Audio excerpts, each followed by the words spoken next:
Welcome to the point. నేను మీ Satish. Sai Krishna lockup death mystery, కాకీల సామ్రాజ్యంలో లీక్ అవుతున్న రహస్యాలు, సిట్ వలలో అప్రూవర్లు, అసలు నిజాలు చెప్తే రక్షణ కల్పిస్తామంటూ ఆఫర్, ఎవరా A4 రిమాండ్ రిపోర్ట్లో సీక్రెట్ ఏంటి, సురేష్ అరెస్ట్ చూపించకపోవడం వెనుక ట్విస్ట్ ఏంటి, మొబైల్ గోవాకు, బాడీ లాకప్లోకి, క్రైమ్ సీన్ మార్చేందుకు జిమ్ నిర్వాహకుడితో పక్కా స్కెచ్, కృష్ణలంక PS 2వ అంతస్తులో ఏం జరిగింది, ఆ 53వ సాక్షి ఎవరో తేలితే కాకిల గుండెల్లో రైళ్లేనా. ఇక పాయింట్లోకి వద్దాం. శాంతి భద్రతలను కాపాడాల్సిన పోలీస్ స్టేషనే ఒక డెత్ జోన్గా మారితే, చట్టాన్ని రక్షించాల్సిన కాకిలే నేరస్తులుగా మారితే చట్టం ఏ రకంగా రియాక్ట్ అవుతుంది? ఇప్పుడు ఆ రెండు తెలుగు రాష్ట్రాల్లో ఒక భయంకరమైన లాకప్ డెత్ ఉదంతం సస్పెన్స్ థ్రిల్లర్ సినిమాను తలపిస్తోంది. సాయి కృష్ణ కస్టోడియల్ మరణం కేసు ఇప్పుడు పోలీస్ డిపార్ట్మెంట్లోనే కాకుండా పొలిటికల్ సర్కిల్స్లో సైతం పెను భూకంపం సృష్టిస్తోంది. ఈ కేసును ప్రతిష్టాత్మకంగా తీసుకున్న ప్రత్యేక దర్యాప్తు బృందం సిట్ కాకీల సామ్రాజ్యంలో దాక్కున్న లూప్ హోల్స్ని ఒక్కొక్కటిగా బద్దలు కొడుతోంది. ఈ కేసులో ఇప్పటికే 5 అరెస్టు కాగా, తెర వెనుక అసలు సూత్రధారం లాగేందుకు సిట్ ఇప్పుడు అత్యంత పదునైన అప్రూవర్ల అస్త్రాన్ని బయటకు తీసింది. సాక్ష్యాలను మాయం చేసేందుకు ఫోన్లను గోవాకు తరలించడం, రికార్డుల్లో పేర్లు మార్చడం, ఇలా ఒక పక్కా క్రిమినల్ మైండ్తో వేసిన స్కెచ్లన్నీ ఇప్పుడు సిట్ దర్యాప్తులో పట్టబయలవుతున్నాయి.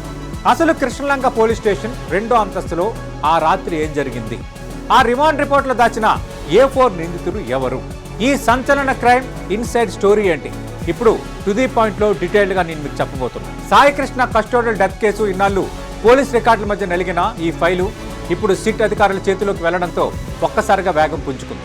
కాకి ముసుగులో ఉన్న నేరస్తులను ఏరి పారేసేందుకు సిట్ అధికారులు రంగం సిద్ధం చేశారు. ఈ కేసులో మరింత లోతుగా వెళ్లేందుకు నిందితులను అప్రూవర్లుగా మార్చే సరికొత్త వ్యూహాన్ని అమలు చేస్తున్నారు. కేసుకు సంబంధించిన అసలు విషయాలు, తెర వెనుక నడిపిన పెద్ద తలకాయల పేర్లు వెల్లడిస్తే చట్టపరంగా లభించే రక్షణ, వెసులుబాట్లు కల్పిస్తామంటూ కొందరికి సిట్ ఆఫర్ ఇచ్చినట్టుగా తెలుస్తోంది. ఈ దెబ్బతో డిపార్ట్మెంట్లో కొందరు నిందితులు లొంగిపోయేందుకు, సాక్ష్యం చెప్పేందుకు లైవ్లోకి వస్తున్నారన్న ప్రచారం జోరందుకుంది. ఈ కేసులో మొదటి నుంచి కొన్ని అనుమానాలు దర్యాప్తు బృందాన్ని వెంటాడుతున్నాయి. సిట్ ఇచ్చిన 2 రిమాండ్ రిపోర్టుల్లో A4 నిందితుడి స్థానాన్ని ప్రస్తావించినా అక్కడ ఉండాల్సిన పేరును మాత్రం ఎక్కడా అధికారికంగా వెల్లడించలేదు. దీనికి తోడు ఈ కేసులో కీలక సూత్రధారిగా భావిస్తున్న సురేష్ అరెస్ట్ను ఇంతవరకు రికార్డులో చూపించకపోవడం ఈ అనుమానాలకు మరింత బలాన్ని చేకూరుస్తోంది.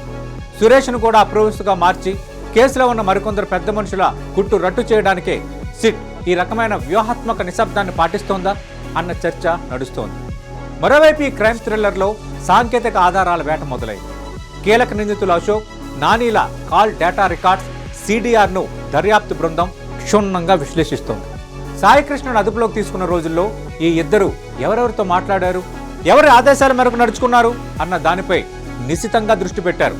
ఈ క్రమంలోనే అశోక్ రోజు వెళ్లే జిమ్ నిర్వాహకుడు సుశాంత్ను పిలిపించి విచారించగా ఓ మైండ్ బ్లోయింగ్ ట్విస్ట్ వెలుగులోకి వచ్చింది. నిందితుడు అశోక్ తనకు ఒక ఫోన్ ఇచ్చి అర్జెంటుగా గోవా వెళ్లమన్నాడని సుశాంత్ సిట్ ఎదుట ఒప్పుకున్నాడు. మృతుడు సాయికృష్ణ బతికే ఉన్నాడని, అతను గోవాలో తిరుగుతున్నాడని నమ్మించి లొకేషన్ ఆధారాలను తారుమారు చేయడానికే ఈ హై లెవెల్ డ్రామా ఆడారని సిట్ గుర్తించింది. అసలు సాయికృష్ణను మార్కాపురం నుంచి తీసుకొచ్చిన తర్వాత ఎక్కడ ఉంచారు? విచారణలో తేలిన నిజానిజాలు కాకిల క్రూరత్వానికి అద్దం పడుతున్నాయి. మిగిలిన పోలీస్ సిబ్బందికి ఎవరికీ తెలియకుండా ఉండేందుకు కృష్ణలంక స్టేషన్లోని 2వ అంతస్తులో ఉన్న క్రైమ్ విభాగంలో సాయికృష్ణను బంధించారు. ఆ రోజుల్లో అక్కడ డ్యూటీలో ఉన్నవారెవరు, లాకప్లలో ఎవరెవరిని ఉంచారు అన్న వివరాలు సిట్ సేకరించింది.